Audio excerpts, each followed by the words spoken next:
नमस्कार दोस्तों, मेरा नाम है प्रवीण और आप देख रहे हैं पाविका फ्लिट्स इस चैनल को एक बार फिर से। तो आज मैं लेकर आपके लिए बहुत ही important topic again from the GATE mass transfer के हमारे क्वेश्चंस हैं। जो आज का क्वेश्चन है we are specially focusing on batch distillation, जो है गेट प्रॉब्लम्स ऑन डिस्टिलेशन। जैसा कि आप देख रहे हैं 2006 में ये 2 मार्क्स के लिए क्वेश्चन पूछा गया था। तो बैड डिस्टिलेशन के आप देख रहे होंगे कि हमारे काफी सारे वीडियोस आ रहे हैं, पिछले 3 वीडियोस हमारे बैड डिस्टिलेशन के ऊपर ही है, मगर ये थोड़ा सा क्वेश्चन अलग है, ठीक है। बट आगे बढ़ने से पहले अगर आपने मेरा चैनल सब्सक्राइब नहीं किया तो प्लीज ये आपसे बहुत बड़ी सी रिक्वेस्ट कि आप मेरा चैनल सब्सक्राइब कीजिए, लाइक एंड शेयर मत भूलिएगा, ताकि मैं ऐसे ही एजुकेशनल वीडियोस आपके लिए हमेशा हर पल लेके आता रहूं। और इसी वीडियो के डिस्क्रिप्शन बॉक्स में अगर आप देखें तो आपको एक लिंक मिलेगा जहां से आप इसी चैप्टर यानी कि जो हमारी प्ले लिस्ट है, चैप्टर का नाम है GATE mass transfer problems, GATE mass transfer problems, ठीक है। आप देख सकते हैं, सजेस्ट कर सकते हैं, डाउनलोड कर सकते हैं फ्रेंड्स कलीग्स को। और एक छोटी सी रिक्वेस्ट, अगर आपको लगता है कि हमारे चैनल से, यानी कि जो हमारा चैनल है specially focusing on this one fluid mechanics, fluid machinery के, यानी कि जो मैकेनिकल इंजीनियरिंग का भी सब्जेक्ट है, fluid mechanics, civil engineering, chemical engineering, mechanical engineering का भी सब्जेक्ट है, स्ट्रेंथ ऑफ मेटल,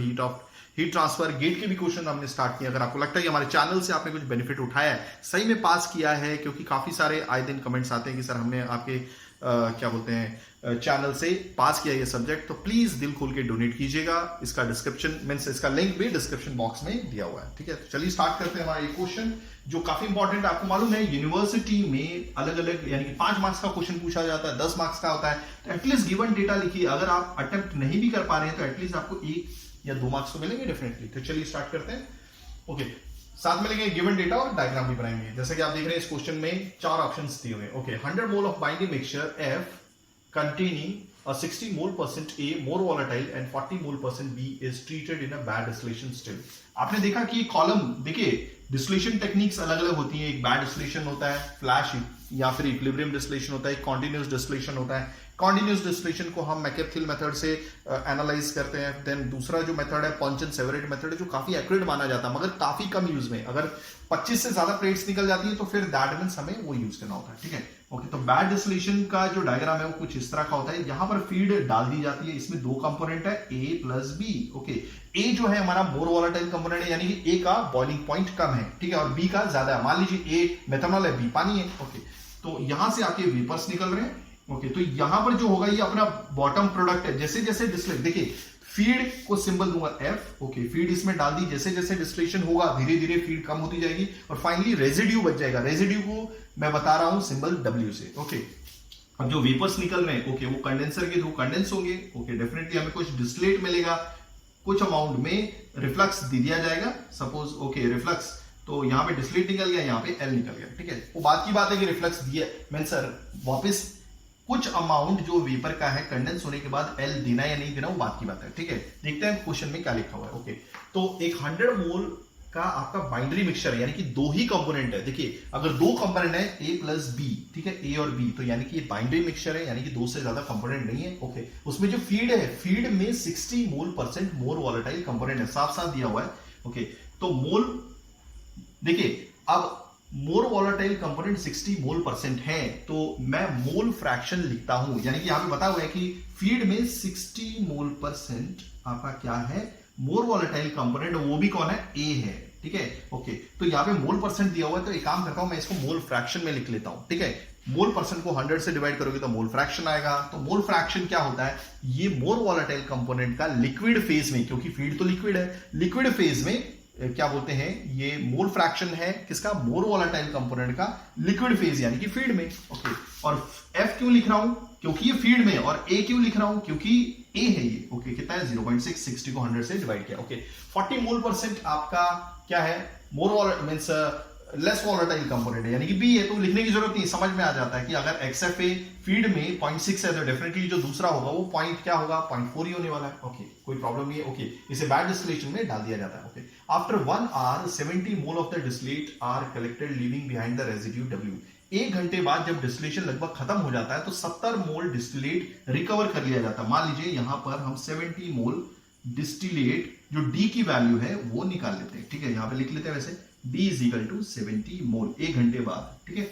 ओके, अब लास्ट में बच जाता है रेजिड्यू, यही लिखा हुआ है। ओके, 70 मोल डिस्टिलेट कलेक्ट कर लिया जाता है और रेजिड्यू W बच जाता है। ओके, जो रिलेटिव वॉलेटिलिटी है अल्फा, दैट इज 2। आपको मालूम है रिलेटिव वॉलेटिलिटी क्या होती है, ये देखिए रिलेटिव वॉलेटिलिटी, सॉरी जो होती है ये एक रेशियो होता है वेपर प्रेशर का एक पर्टिकुलर टेम्परेचर पे, यानी कि पता चलता है कि एक कंपोनेंट का वेपर प्रेशर दूसरे कंपोनेंट के वेपर प्रेशर के कंपैरिजन में कितना है। ओके, अगर ये 1 से ज्यादा होता है तो दैट मींस ये वॉलेटाइल कंपोनेंट है ए बी के रिस्पेक्ट में। ठीक है, तो अल्फा रिलेटिव वॉलेटिलिटी का सिंबल होता है अल्फा, और ए देखिए ये रिलेटिव वॉलेटिलिटी है ए की with respect to B. Okay, तो 2 है तो दैट मींस 1 से ज्यादा है तो डेफिनेटली ए मोर वॉलेटाइल कंपोनेंट है। ओके, द गवर्निंग इक्वेशन, अभी देखिए ये बैड डिस्टिलेशन है, उसको गवर्न उसको बताने वाली ये एक इक्वेशन है जो दी हुई है। ठीक है, ये हमारे बहुत इंपॉर्टेंट है। ओके, तो पूछा गया है जो एवरेज मोल फ्रैक्शन है डिस्टिलेट के अंदर वो क्या होगा। दैट मींस आपसे पूछा जा रहा है एक्सडी, इस डिस्टिलेट में मोर वॉलेटाइल कंपोनेंट का एवरेज मोल फ्रैक्शन क्या रहेगा। तो एक्स डी ये मोल फ्रैक्शन है डिस्टिलेट में, और ए कंपोनेंट का निकाला यानी कि जो मोर वॉलेटाइल कंपोनेंट है, यहां पर लिख देता हूं that is your X D A, that is equal to question mark. Okay, चलिए हमारे पास 4 ऑप्शन है। ओके, देखते हैं कि कौन सा आंसर आएगा। फिलहाल जो मैंने निकाला था, लेट मी चेक, मैंने क्या निकाला था लास्ट में, पहले बता देता हूं answer. Okay, so this is our answer. ठीक है, 0.69, देखते हैं कैसे आता है। ठीक है, ओके, तो फिलहाल मैं ये बाकी सारी चीजें मिटा देता हूं। ओके, सिर्फ ये इक्वेशन रहने देता हूं। क्लियर हो गया। ओके, अब देखिएगा ताकि हमारे पास थोड़ी स्पेस बच जाए, और मैं कोशिश कर रहा हूं कि नया बोर्ड लेके आने की। काफी स्टूडेंट्स यानी कि कंप्लेन करते हैं कि सर आपका बोर्ड बहुत छोटा है। ओके, चलिए ठीक है, तो ये गवर्निंग इक्वेशन है। अब देखेंगे क्या क्या हमें मालूम है। एफ मालूम है, ठीक है, एफ दिया हुआ है, वैल्यू कहां में दिया हुआ है 100 मोल, मैंने लिखा नहीं है एक्चुअली में, जो फीड थी वो 100 मोल थी। ठीक है, एक काम करता हूं, यहां पे लिख देता हूं that feed is equal to 100 mole, वो दिया ही हुआ था स्टार्टिंग में 100 मोल। ठीक है, एक्सएफ की वैल्यू दी हुई है, डब्ल्यू दिया हुआ है, चलिए कोई बात नहीं, डब्ल्यू नहीं दिया हम निकाल लेंगे। Okay, this is wrong, X W B नहीं मालूम है। Okay, this is wrong, alpha की वैल्यू मालूम है, एफ की वैल्यू मालूम है, एक्सएफ की वैल्यू मालूम है, डब्ल्यू भी नहीं मालूम है, एक्स डब्ल्यू भी नहीं मालूम, कोई प्रॉब्लम नहीं है। ओके, सबसे पहले काम करते हैं, हम टोटल मटेरियल बैलेंस करते हैं। क्या, टोटल मटेरियल बैलेंस। ठीक है, ओके, दैट इज क्या, फीड कितना दिया था एफ। ओके, बाहर कितना निकला डिस्टिलेट। ओके, लास्ट में कितना बच गया डिस्टिलेशन के बाद, डब्ल्यू हो गया, तो फीड दिया हुआ 100। ओके, डिस्टिलेट कितना दिया हुआ, दैट इज 70। ओके, डब्ल्यू कितना आ जाएगा, तो 100 में से 70 माइनस करेंगे, that is equal W, so W is equal to 30 mole. हो गया, चलो डब्ल्यू की वैल्यू आ गई, यहां पे लिख देता हूं दैट, कहां पे लिखता हूं, जो भी आंसर हमारे पास आया ना, तो W is equal to 30 mole. हो गया ये। ओके, चलिए, तो ये डब्ल्यू हो गया, तो यहां पर मैं लिख देता हूं कि हमारे पास हो गया। चलिए, हो गया। अब प्रॉब्लम है सिर्फ एक्स डब्ल्यू का, तो एक काम करते हैं, इस इक्वेशन का यूज करके, जो गवर्निंग इक्वेशन है बैड डिस्टिलेशन की, हम इस इक्वेशन का यूज करके एक्स डब्ल्यू निकाल लेंगे। ओके, सिंपल, सबसे पहले हमें लॉग निकालने पड़ेंगे। एक काम करता हूं, सबसे पहले वैल्यूज लिख देता हूं। Okay, so log, okay, F की वैल्यू कितनी है, 100 दी हुई थी, एक्सएफ की वैल्यू कितनी है, फीड में मोर वॉलेटाइल कंपोनेंट का मोल फ्रैक्शन। ठीक है, that is your into 0.6। Okay, W 30 है। ओके, इनटू एक्स डब्ल्यू हमें नहीं मालूम, इक्वल टू अल्फा की वैल्यू दी हुई है 2। ओके, देन लॉग, ओके, फिलहाल ये 0.73 कहां से आ गया। ओके, नो प्रॉब्लम, एफ 100 है, 1 माइनस एक्सएफ की वैल्यू 0.6 दी हुई थी, डब्ल्यू की 30 अभी हमने निकाली, 1 माइनस एक्स डब्ल्यू हो गया। ठीक है, अब ध्यान से देखिएगा, अगर मेरे को लॉग हटाना है तो हम क्या करेंगे, मैं यहां से लॉग हटाऊंगा तो ये जो 2 है ये ऑटोमेटिकली यहां पे आ जाएगा, मतलब ये होल इक्वेशन ऐसे लिखी जा सकती है, 100 इंटू 0.6 अपॉन 30 एक्स डब्ल्यू है यहाँ पे। ओके, इक्वल टू, लॉग हटा दिया मैंने, अब देखिए ये इक्वेशन कैसी लगी। ठीक है, 1 minus 0.6 upon 30, 1 minus x W. Okay, और ये जो 2 है ये डायरेक्टली पावर में आ जाएगा। ठीक है, अगर सपोज वापस यहां से जाना है तो आप लॉग लगा दीजिए, 2 यहां पे आ जाएगा, लॉग लग जाएगा, और यहां भी लॉग लग जाएगा, तो ये जस्ट इसका रिवर्स किया मैंने। ठीक है, ऐसा लिख सकते हैं आप। ओके, तो फाइनली अगर आप इसको देखेंगे, 0 से 0 कैंसिल हो गया, तो ये कुछ आता है, कितना रहे, this is coming out to be 2 by X W. हो गया, अगर आप इसे भी देखेंगे, 0 से 0 कैंसिल हो गया, 1 से 0.6 बन गया 0.4, 10 into 4 is 1 into 1 minus 0.6 is 0.4 into 10 is 4, so this is 4 upon 3 1 minus x W. Okay, और यहां पर चल रहा था स्क्वायर। हो गया ये। ओके, चलिए इसे मिटा देते हैं पहले।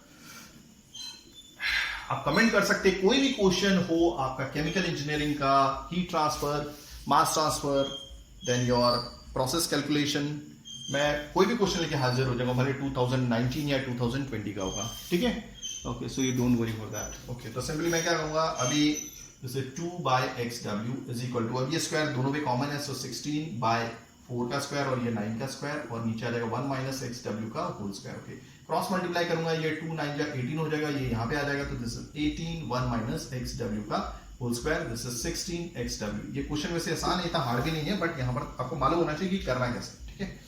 Okay, so therefore 18 a minus B whole square 1 minus 2 X W plus B square, B क्या है आपका X W, so X W का स्क्वायर, ये डब्ल्यू छोटा है थोड़ा बेस पर है, ओके हो गया, इक्वल टू 16 एक्स डब्ल्यू। सही जा रहा है, let me check, yes okay ठीक है। अब आप क्या करेंगे, अंदर 18 मल्टीप्लाई कर दीजिए, या फिर यहाँ पे आप काट सकती हैं, 2 9 जा 18, 2 8 जा 16, ओके, तो आप 9 को अंदर मल्टीप्लाई कीजिए, 9 1 जा 9, फिर इससे मल्टीप्लाई किया माइनस 18 एक्स डब्ल्यू, ओके, अब इससे मल्टीप्लाई किया 9 into X W square is 9 X W square equal to 8 X W, हो गया।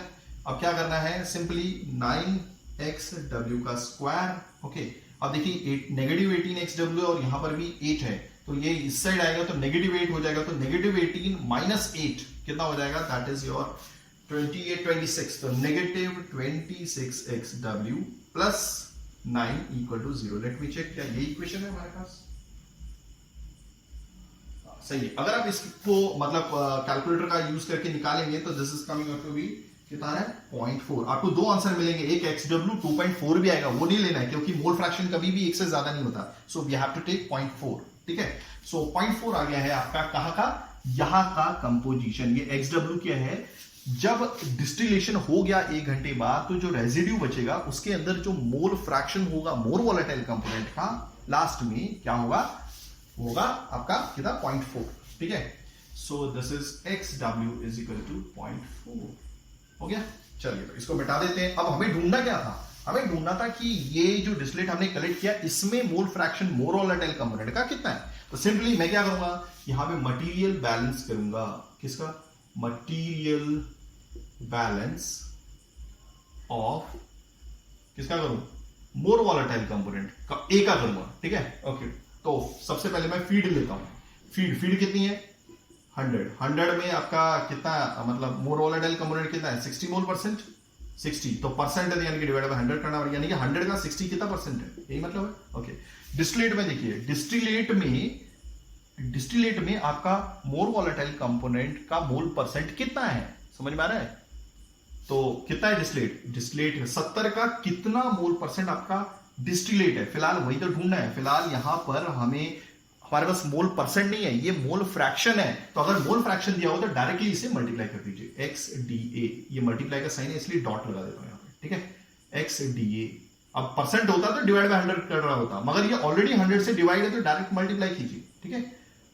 ओके, प्लस, ओके, अब ये हो गया हमारा, हाँ डब्ल्यू कितना है, वो तो 30 है, निकाला ही हमने यहाँ पे, देखिए। ओके, 30 का आपका मोर वोलेटाइल कंपोनेंट का मोल परसेंट कितना है, भाई मोल परसेंट नहीं दिया, मोल फ्रैक्शन तो दिया हुआ है, एक्स डब्ल्यू अभी हमने निकाला है, तो अगर मोल फ्रैक्शन है तो डायरेक्टली मल्टीप्लाई कीजिए, 100 से डिवाइड नहीं करना है क्योंकि ये मोल परसेंट 100 से ऑलरेडी डिवाइड हुआ है और मोल फ्रैक्शन बन गया है, तो दैट इज योर 0.4। तो एक काम करते हैं, इसको भी डॉट लिख देता हूं, मल्टीप्लाई, ठीक है, 0.4, एक छोटा सा मल्टीप्लाई रखता हूं यहाँ पे, ठीक है।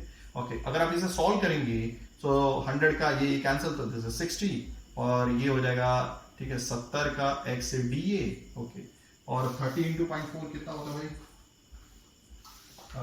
अगर आप इसे डायरेक्टली सॉल्व कर लेंगे तो that will be 12, okay, and finally अगर आप एक्स डी ए निकालेंगे तो this is coming up to be 0.699। तो मैंने ऑलरेडी आपको बोला था that our answer is 0.69। I hope आपको सारी चीजें समझ में आ गई होंगी। अगर आप ऐसी एजुकेशनल वीडियोस चाहते हैं तो प्लीज डू राइट, कमेंट में पूरी कोशिश करूंगा टाइमली वीडियोस लेके आने की। थैंक्स फॉर वॉचिंग, धन्यवाद, थैंक यू।